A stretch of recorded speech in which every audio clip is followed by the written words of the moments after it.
Hello friends Kenta अछन समस्ते आशा करछे समस्ते भल से थिबो आमे भी भल से अच्छू। तो इटा देखुन मुई बनै छे आज का चिंगरी आलू आउ बरी झोल। तो केंता काना बनै छे जे वीडियो रे देखामी चालू। तो इटा देखुन मसला तारपरे बरी। तो इनो मुई प्याज काटी छे टमाटो भी काटी छे आ इटा सब सुखा मसला बाहर कर छे। इटा देखुन मीट मसला काश्मीरी चिली हल्दी और जे नून तारपरे इनो अच्छी इटा देखुन चिंगरी।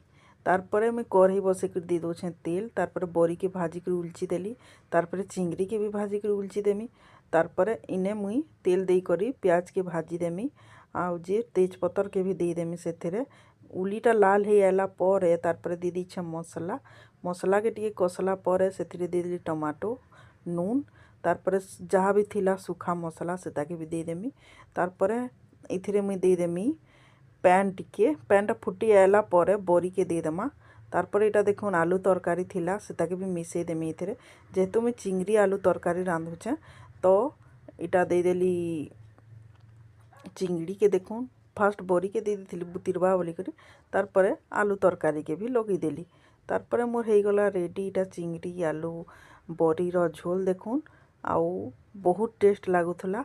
तो इटा हे आलानो देखुन मोर चिंगड़ी तरकारी।